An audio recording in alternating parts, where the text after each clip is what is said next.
Hello, let's read a microblog, shall we? So this one is called Self-Development Junkie. And I had actually written about this before, and I'll have to root up the blog post from one of my last website that I took down a little over a year ago. And this is called Self-Development Junkie. The current book that I'm writing, called Trying to Make It, is so much about this period of my life where I was just like a hyper learner, voraciously learning and absorbing all the information I could about online business, entrepreneurship, self-development. And then reaching that point of real crash and burn, total burnout, and coming to trust myself. And all my microblogs and my writings that live on ELYSEHUGHES.com, and I share out through social media and channels like do readings here on Self-Loving TV, there is this undercurrent of learning to love, appreciate, trust myself, tap into that intuition, follow that current, to know that it's good enough, to just trust myself to take the next step and, keep going. And a line from Trying to Make It, I'm totally going to botch the line from my own book, but it was something to the effect of like, after years of just being obsessed with everyone else's way, I craved my way. And, instead of seeking savior in anyone else's system, I had to really embrace doing it on my own. And of course, we always have help and inspiration and influences and mentors along the way. There's something really powerful about our own gut feeling about stuff. And I feel like the universe is just our pal right there within us and next to us and around us and everywhere, dropping us signs and pennies on the sidewalk. It's something I post all the time on my Instagram page at ELYSEHUGHESWRITER. And, there's so many signs around us, priming ourselves to be those open channels to be connected to actually receiving the help. So this microblog is going to be in the second collection, and it is called Self-Development Junkie. I was once a self-development junkie, with the deepest intention to treat myself well and the misguided pursuit to make myself better.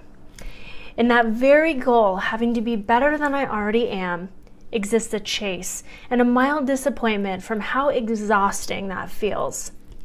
After years of pounding the pages to be a better person, self-help reads became force-feeding, and I posted my collection on Amazon. Then I couldn't wait for them all to sell, so I gave them all away, desiring separation from the deceptively instructive, energetically bossy methodologies. I wanted to trust myself enough to say, fuck all this secondhand. What feels good to me? I've learned lifetimes in a 3-year span. Now is my time to learn from what's already here. My knowledge, breath, spirit. That inner tickle that tells me yes. The idea that drops directly into my consciousness at the perfect moment. I'm ready to reference the book of my own life experience. I feel umpteen times more powerful, capable, smart, and resourceful when I create with what I have, make healthy choices from where I stand, utilize my current knowledge base, learn for fun and the excitement of experiencing something new. When I get bored with the hunt for results and drop into the feeling place that forgets weight and waistline in favor of energy and strength. In the feeling place, I run barefoot in the grass because that's what I would do when I was 5. I think about everything less, what I could have done better, or how whatever I don't have seems to be what I need. In the feeling place, I simply hop along to the next adventure that pops up right in front of me. Why buck the current with advice that feels hard and serious? Why be sentenced by the nagging mental judge that tells me I'm doing it wrong? What if I live courageously full in the feeling place that guides with good vibes and inner knowing? What could be more certain than my own truth? What could be more certain than my own truth? I was in the park the other day, taking a moment soaking up some sun, and it just felt delicious. The sun actually felt like food for my cells, and it was just like one of the most delicious, enjoyable feelings. Just being on the blanket and having this warm sun just like saturate me. It was amazing. And I got this idea for the feeling place, and I ended up like coming up with all these things of like the experiences that you have in the feeling place. And one of the things that was going on was we were on the grass and we wanted to throw around the football, but I brought some sandals that weren't really good for like running and jogging in, and I was like, oh, what am I gonna do? You know, I can't go barefoot because dogs pee here and it's gross, and I'm gonna eat parasites. It's a public park and all this stuff. And I was like, this is ridiculous. Like if I was 5, I would just take off my shoes and go for it. So that's what I did. And I'm so glad that I did, because it really just opened me up to like enjoy and run and play. And there's just so much more of that I want, you know, in my life. And I will read this to you. So when I was writing about the feeling place, I wrote, if I can seek the feeling place, that's what feeds the alive choices. And I believe I remember one of my favorite authors, Sark, mentioning alive choices, you know, making those decisions that make you feel fully alive. Not the focus on the weight or the diet or the zero cellulite.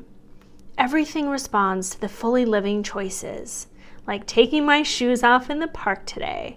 Instead of fear, hesitation, overthinking, what if we move with the current of fun, adventure, delight, excitement, joy, elation, happiness, pleasure, and innocence? When we're in the feeling place, we're living full. Then the results are just the results. Blossoms, fruit, icing. They come freely, naturally, and in their own time. The constant focus on the action and the results is agony. Focus on the inner tickle when you release pent-up energy through dancing, the blissful relaxation after stretching and flowing through yoga, the happy tired that overrides the necessity of brushing your teeth, the breath that moves through, easy in the open space of calm. The soft high of a smile, the ab release from a great laugh, the contentment and relief after making love, the light in an exceptionally perfectly ripe fruit, which I had a pear the other day, was fucking bomb. The comfort of a puffy comforter, or the most comfortable bed. Used a lot of variations of the word comfortable there.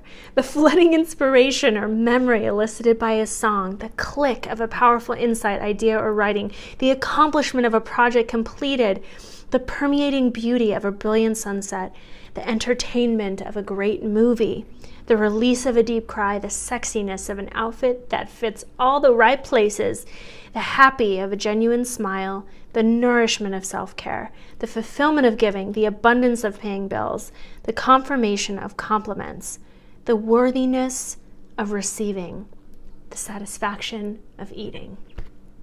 So these were so many things that were the feeling place. You know, when you're doing something, instead of being so fixated on what's going to come from it or what am I going to do, you know, 10 steps ahead. Oh my gosh, like relish how good that tastes, or how wonderful the sun feels on your face, or, you know, just that little like high you get when you stand up from your chair and you have a rush of energy, or you take a walk around the block, or get some movement in your body.